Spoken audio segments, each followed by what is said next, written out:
Il y a quelques années, je postais une vidéo sur des sites originaux pour les auteurs, autrices, auteurices. J'ai voulu réitérer l'expérience et ça a été un peu plus compliqué. À la base, je voulais vous demander à vous sur Internet. Donc c'est ce que j'ai fait. J'ai demandé sur Blue Sky, j'ai demandé sur Threads, j'ai demandé sur en story Instagram et je me suis retrouvée exposée à un petit souci. Le premier, c'est que quand on vous demande des sites originaux, vous donnez des sites que tout le monde connaît ou dont la façon de fonctionner n'est pas forcément très originale. Obsidian, OneNote, Milanote, Wattpad, j'en ai un autre sur le bout de la langue, Notion. C'est pas que ces sites servent à rien, sont nuls ou quoi que ce soit, la majorité je les ai d'ailleurs, j'en ai testé, donc je peux pas dire. Write Control aussi. Write Control, quand je m'en servais, c'était sympa, ça fait longtemps que je me suis pas connectée d'ailleurs. Mais en fait, c'était pas ce que je cherchais, et je pense que en fait, c'est moi qui n'étais pas assez claire. Première étape. Donc première étape, c'est moi qui n'étais pas assez claire. Deuxième étape, il n'y en a pas beaucoup, des sites comme je cherche. Et encore, enfin, je trouve qu'ils sont pas tous super originaux, ceux que je vous montre aujourd'hui. Troisième étape, pour les trouver en français, on les trouve pas, la plupart du temps. Et on a maintenant un autre souci, numéro 3, numéro 4, je sais plus. On a maintenant un même souci qui est qu'il y a de l'IA générative partout et que faut arrêter, en fait. Je vais tenter. Je pense qu'il y a des choses que vous connaissez quand même. On est moins dans le caché, je pense. Mais on va voir ça. On va voir ça.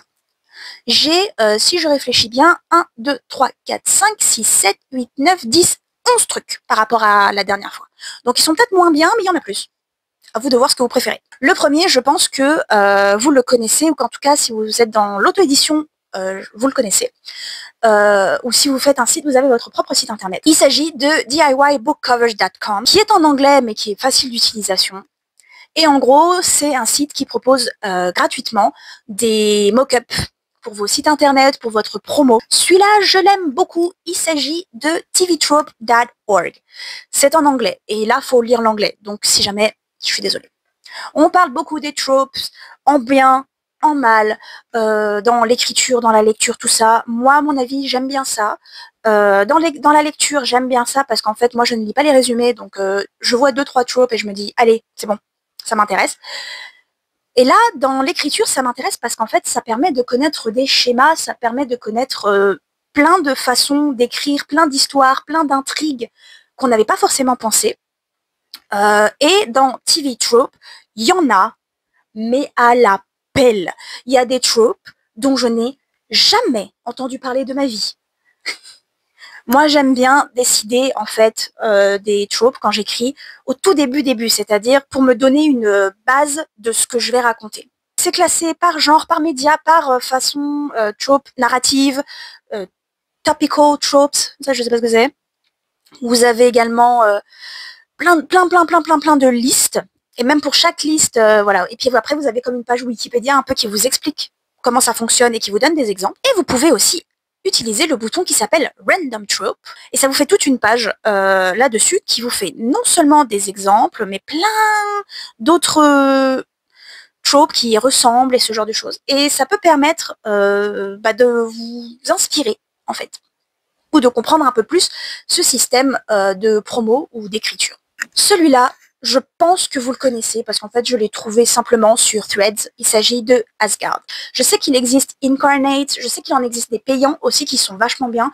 Moi, j'ai un vieil ordinateur pourri, j'ai pas de sous, d'accord, et je suis tombée sur Asgard. Ça permet de générer une carte à partir de données que vous donnez au jeu. Oh, oui, c'est comme un jeu. C'est un map generator et ça vous crée tout un monde. Vous pouvez vous en servir pour... vous pouvez lui dire que vous voulez un monde inspiré de cette façon, de cette, par exemple, avec une inspiration de notre Europe de maintenant, s'il y a de la glace, s'il y a beaucoup de villes ou un tout petit peu de villes, s'il y a, enfin vraiment, c'est infini, il y a plein de trucs. Vous pouvez cliquer sur des villes qui sont donc également générées aléatoirement et ça vous ramène vers un mapper, un map generator de villes. Techniquement de villages médiéval, mais c'est possible que ce soit des villes. Dites-moi si ces systèmes sont générés par IA, j'ai pas l'impression, parce que j'ai un peu l'impression que c'est assez répétitif quand même, c'est un peu souvent la même chose. Il y a des moyens de modifier, mais moi j'arrive pas trop à m'en servir. Donc c'est tout à fait possible que vous tombiez sur quelque chose que d'autres personnes tomberont aussi. Donc c'est pour ça qu'il faut aussi utiliser sa créativité et essayer plusieurs mélanges et essayer tout ça. C'est plus un outil de tête, parce que je ne pense pas qu'on puisse s'en servir à moyen commercial. Mais moi, ça m'a permis, parce que j'avais besoin vraiment de voir ma ville cette fois, de voir un peu qu'est-ce qui est à côté de quoi, qu'est-ce que j'avais comme idée, comment j'appelle quoi. Voilà. Vraiment, je peux jouer là-dessus toute la journée comme si c'était juste un petit jeu. Celui-là, si vous êtes sur Internet, vous le connaissez à 2000%, c'est obligé, parce qu'on a tous, toutes et tous, moi inclus, une photo de profil faite sur Picroo. C'est pour faire des petits personnages, et ce sont des artistes qui font ces Picroo. Ce sont des artistes qui codent, entre guillemets, des petites pages pour faire des petits personnages. Vous en avez de plein de sortes. Je pense que c'est ouvert à tout le monde, que n'importe qui peut le faire, mais ça, je peux me tromper. Et il y a sur Picroo des artistes qui permettent d'utiliser à des fins promotionnelles et gratuitement, ou de façon payante, ça dépend, leur travail. Pas tous, il faut regarder. Mais il y a des artistes, à partir du moment où vous mettez leur nom et où vous les créditez, vous avez le droit d'utiliser leur personnage à des manières promotionnelles pour vos chaînes, pour vos romans, pour vos sites internet, etc. Du coup, à chaque fois que je vois quelqu'un dire qu'il faut se servir de l'IA pour créer ces personnages parce qu'il n'y a rien d'autre, j'ai envie de vous dire, il y a des milliers d'artistes sur ce site qui sont là pour ça et qui sont plus que contents de le faire et de montrer leur travail. Vous les créditez, vous vous assurez que vous avez le droit de vous en servir. Des fois, vous avez le droit de vous en servir pour tout ce que vous voulez du moment que vous ne demandez pas rémunération. Il y a plusieurs règles, il faut les lire, mais vous avez à votre disposition des centaines, que dirais-je, des milliers de générateurs de personnages. Et en fait, ça génère pas, c'est vous qui créez vos personnages qui sont super sympas, qui sont très beaux, très mignons, et qui sont gratuits, ou payants pour certains, mais qui sont gratuits, et que vous avez le droit d'utiliser. Est-ce que c'est pas magnifique? Parce qu'il se trouve qu'avant l'IA, on savait se démerder pour faire les choses. On n'a pas besoin de forcément tuer la planète, tuer les artistes et être des voleurs. Pour en plus des trucs moches et pas originaux. Celui-là aussi est en anglais, je suis désolée, mais je me dis qu'avec peut-être un petit système de traduction, ça pourrait marcher. En gros, ça s'appelle describingwords.io. Et en fait, c'est un moyen, moi je sais pas pour vous, mais en fait, moi, mes personnages, je sais, enfin, ou même les actions, les choses, j'ai énormément de mal à les décrire, et du coup, je dis toujours la même chose. Voilà, une table bleue, un nez avec des grosses narines et des freckles, taches de rousseur. C'est ça? Oui, je crois. Voilà. Dans ce site, vous marquez le mot qui vous intéresse. Par exemple, vous marquez la mer de si. Oh, vous avez entendu? Si jamais vous avez entendu ce qui vient de se passer, je vous en reparle dans un instant. Et donc, du coup, j'ai tapé si, et là, j'ai toute une liste. Et quand je vous dis toute une liste de mots qui peuvent définir la mer, il y a une liste interminable de mots. Alors, une grande partie de ces mots sont en anglais. Maintenant, si vous parlez anglais, déjà de 1, vous avez toute une liste de mots. Et si vous ne parlez pas anglais, il est aussi possible, je pense, de passer par Reverso, de passer par Lingui, et de traduire le mot et de voir si on a une traduction qui est tout aussi précise en français. Pas toujours, mais nous aussi on a des trucs précis qu'ils n'ont pas en anglais. Ceci n'est pas un site, mais une technique que je trouve absolument incroyable. Je suis tombée sur complètement par hasard parce qu'elle n'a pratiquement pas de followers, elle n'a jamais de commentaires, je crois, sur ses bouquins, sur ses vidéos, pardon. Mais je suis tombée sur la chaîne YouTube de l'autrice Kay Journey. Je la connais pas. Je sais pas qui c'est. Ses bouquins, je les connais pas. J'espère qu'elle est sympa. Je sais pas. Mais Kay Journey, sur sa chaîne YouTube, elle parle d'une de ses façons de faire son world building et je trouve ça incroyable. Et je pense qu'elle n'est pas la seule à y avoir pensé, mais je pense qu'on n'en parle pas assez. Elle utilise des dés pour de RPG, de Dungeons and Dragons, pour faire son world building, sa création d'univers. Elle s'est créée des listes, en fait, de choses qui sont super précises sur les tropes, les lieux, les genres. Et juste, elle utilise ces dés. Et selon sur quoi ces dés tombent, elle se crée toute une histoire. Alors, elle n'écrit pas le roman comme ça, mais comme ça, après, elle a absolument toutes les informations dont elle a besoin pour écrire une histoire. Et je trouve ça super fun. Et sans déconner, je suis à deux doigts de m'acheter des jolis dés sur Vinted ou sur Etsy juste pour faire ça. Et je peux vous dire qu'il y a toute une liste. Elle a tout un carnet en fait qu'elle utilise exprès pour ça, où elle a plusieurs façons, plusieurs méthodes, où elle a plusieurs jeu, entre guillemets, elle appelle ça to gamified writing, donc faire de l'écriture un jeu, en gros. Je trouve ça hyper sympa et hyper intéressant. Et en fait, je pense que quand des fois on est bloqué, bah, ça peut être sympa. Laissez-moi vous parler de Calmly Writer Online. Calmly Writer, c'est gratuit. Il me semble qu'il y a une version gratuite, une version payante. Et moi, je suis sur la version en ligne actuellement. La version en ligne, il n'y a pas de sauvegarde. D'accord? Donc il faut penser à sauvegarder votre travail, à l'exporter. Mais en gros, c'est un logiciel de traitement de texte où il n'y a rien. Strictement rien. C'est votre texte et c'est tout. Pour éviter toutes sortes de distractions. Le prochain site, c'est countrymatters.info. Et je suis sur la version anglaise. Je suis désolée. Mais en gros, c'est des statistiques démographiques, donc sur les gens dans le monde, ou par pays, en temps réel. Et ça peut être pratique. Quand on a besoin de savoir, je sais pas, que à telle période, il y a eu tant de naissances, qu'à telle période, dans tel pays, la première raison, la première cause de mortalité, c'était ça.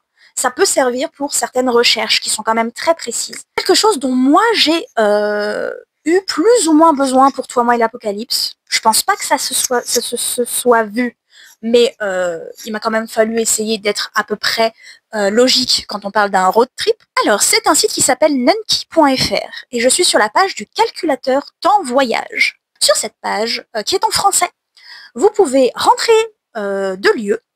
Par exemple, imaginons que je veuille faire un Paris. Je ne sais pas si vous avez encore entendu. On en reparle tout de suite. Disons qu'on fait un Paris-Perpignan. Le Paris-Perpignan, on va le faire en voiture, par exemple. Temps de voyage estimé en voiture pour Paris-Perpignan, 2h37. C'est évidemment une moyenne. Il ne faut pas qu'il y ait de bouchons. Il ne faut pas trop s'arrêter pour faire pipi.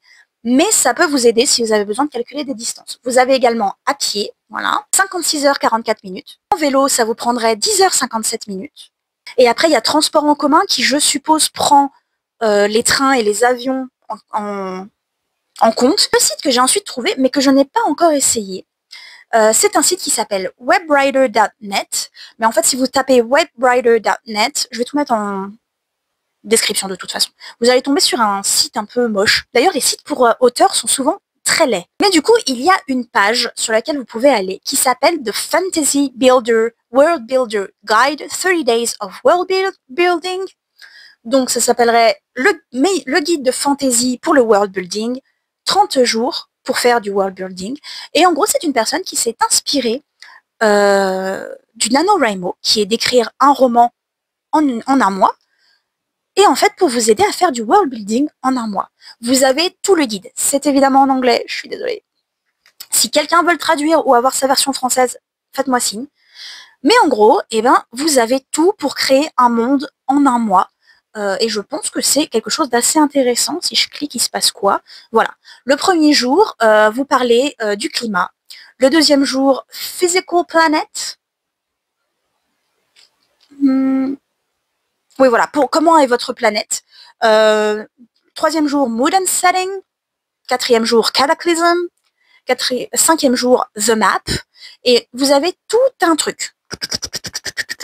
Pour 30 jours, avec un truc qui s'appelle Burnout Bonus. Vous avez ce que c'est, de quoi il veut parler, un exercice, et des fois, il y a des liens vers d'autres sites. Vous avez également un PDF gratuit de 70 pages. Il y avait une version e-book aussi. J'ai fermé la page. Il y a une version e-book et une version Mobi. C'est possible de le partager, de le traduire, c'est autorisé. Et il dit qu'en 15 minutes par jour, eh ben, vous pouvez avoir tout un monde à vos pieds. Ça, c'est moi. Mais vous pouvez avoir tout un monde. Donc, comme vous devez vous en douter, on n'est pas le même jour, on est le lendemain, parce que je me suis rendu compte, pendant ma journée de travail, que j'avais oublié de vous parler d'un des outils, qui est celui que j'utilise tous les jours, et qui est celui qui a lancé mon idée de reprendre ce petit format. Ce dont je vais vous parler, c'est de Focus Friend. Et si vous me suivez sur les réseaux sociaux, vous avez sûrement déjà rencontré Barnabine, mon petit flageolet de compagnie. Dans le but de réduire les écrans, je suis tombée complètement par hasard sur Instagram, sur cette application qui a été faite par l'un des frères Green. Hank, je crois. pas John. Il me semble que c'est Hank Green. Ce sont deux auteurs très connus. Si jamais vous ne connaissez pas, dans quelle grotte avez-vous vécu ces derniers temps? Vous avez un petit flageolet, un petit haricot, comme vous voulez. Il y a une version gratuite, il y a une version payante, mais franchement, la version gratuite est très bien. Vous avez une version gratuite, et donc vous adoptez votre petit flageolet dans une petite maison vide. Pour le moment, il y a 2 pièces de maison seulement, mais l'application est toute neuve, toute jeune. Et ce petit flageolet, il n'a qu'une seule envie, c'est de tricoter des chaussettes. Vous savez que le tricot, c'est un peu mon dada en ce moment. Plus le crochet, mais voilà. Il veut tricoter des chaussettes, c'est sa passion dans la vie. Le problème, c'est qu'il est bloqué dans notre téléphone. Et donc, du coup, vu qu'il est bloqué dans notre téléphone, quand on regarde autre chose, quand on regarde Instagram, tout ça, eh ben, il est trop distrait pour tricoter. C'est le lore de Barnabine. Pour pouvoir tricoter ses chaussettes, et ben Barnabine, il a besoin que vous n'utilisiez pas votre téléphone. Du coup, vous avez 2 modes. Un mode chronomètre qui monte, en fait, où vous le mettez, vous lui dites si vous voulez ou non bloquer votre téléphone. Vous n'êtes pas obligé, mais c'est quand même mieux de le bloquer, sinon l'application ne sert à rien. Et donc, du coup, vous ne pouvez rien faire tant que vous n'avez pas dit à Barnabine d'arrêter de tricoter. Et sachez que si vous faites le chronomètre vers le haut, Barnabine va tricoter et à la fin, quand vous avez décidé de vous arrêter, vous allez l'arrêter et il va vous dire combien de chaussettes vous avez. Par contre, si vous mettez le minuteur dans l'autre sens, à partir du moment où vous arrêtez, c'est un minuteur qui descend, un décompte, à partir du moment où vous arrêtez le minuteur avant la fin, Barnabine, eh ben, il est tellement surpris qu'il va tout détricoter et vous ne gagnerez pas les chaussettes. Et vous savez pourquoi vous voulez des chaussettes? Parce qu'il y a des meubles trop mignons à acheter à Barnabine avec des chaussettes. Voilà. Et je vous conseille fortement d'adopter un petit flageolet. Parce qu'en plus, il est trop mignon et il fait des références à Twilight toutes les 5 minutes. Je sais pas pourquoi. Je sais pas s'il y a un lore avec Hank Green et Twilight, mais quand on lui tape dessus, il dit des trucs. Et il adore Twilight, Barnabine. Genre vraiment, c'est son truc, Twilight. Enfin, la dernière chose, c'est pas un site, c'est une extension que je viens de trouver. Je viens de voir sur Instagram ce matin quelqu'un parler d'une extension qui fait que notre clavier parle comme Animal Crossing quand on tape.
Parce que je me suis dit qu'il pouvait y avoir une motivation pour écrire derrière, que ça pouvait peut-être me pousser à quelque chose. De un, parce que c'est fun et que je veux les entendre parler toute la journée. Donc du coup, si j'ai envie de les entendre parler, peut-être que je vais réussir à écrire quelque chose parce que j'ai envie d'essayer. Et de deux, je me dis que peut-être tout ce bruit me permettrait, déjà de un, de ne pas mettre de musique ou de série quand j'écris, parce qu'en fait, il se trouve que le silence, c'est quelque chose qui est compliqué avec moi, tout comme le bruit, c'est compliqué, je suis compliquée. Je me dis aussi qu'avec tout ce bruit, ça va peut-être être un petit peu plus difficile de réfléchir à des phrases compliquées. Donc peut-être que ce sera plus facile de juste cracher un premier jet sans se faire chier avec le syndrome de l'imposteur qui me pousse à suranalyser chaque phrase. Parce que ma pensée ne sera pas sur la phrase, mais sur oh là là, le petit bonhomme il cause et oh là là, il commence à me gonfler le petit bonhomme. J'espère que cette vidéo vous a plu. Elle est un peu fourre-tout. Elle est pas ouf. Je sais pas. Elle est pas aussi bien que la première, je trouve.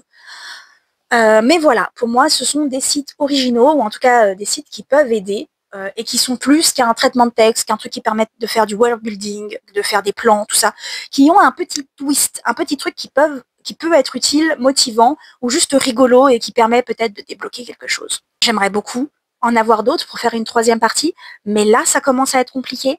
Vraiment, là, je crois que je suis au max. Si vous voulez créer ce genre de site, si votre truc, c'est les sites internet, et que vous voulez créer des sites internet un peu niche, un peu rigolos, un peu originaux pour des auteurs, autrices, autrices, qui fonctionnent en ligne et qui sont gratuits, parce que ça, c'est important. On vous rappelle qu'on n'a pas une thune quand on est auteur, ou artiste en général, et ben faites-le parce que on est en manque cruel et je suis sûre qu'il y a énormément de choses qui peuvent être faites. Si jamais un des sites que j'ai cité est nul, est pas bon, a un problème d'éthique et que vous le savez, n'hésitez pas à venir me le dire aussi, je le rajouterai en description. Dites-moi lequel de ces sites vous fait le plus envie, si vous allez vous en servir, si vous en avez découvert ou pas découvert. Bref, racontez-moi vos vies d'auteur, autrice, auteuriste. Moi, je veux savoir, s'il vous plaît. Encore une fois, je ne sais pas si le micro était bien, si ça a marché. On m'a conseillé de ne pas le faire comme ça parce que bah ça fait des frottements, des bruits, etc. Et je suis d'accord, mais j'arrive pas à l'attacher. Voilà. Peut-être que je suis nulle, peut-être qu'il est nul, peut-être que nous sommes deux à être nuls. On fait ce qu'on peut pour vous donner des vidéos d'une qualité médiocre, mais qui ont au moins la chance d'exister. Bon, maintenant, il faut que je monte ça et que je... Pas que je l'upload, parce que c'est bientôt le jour de la poster, en fait. À une prochaine. Je vous adore. La dernière fois, j'ai fait ça. J'espère que si vous portez des écouteurs, c'était pas trop terrible. Je vous adore.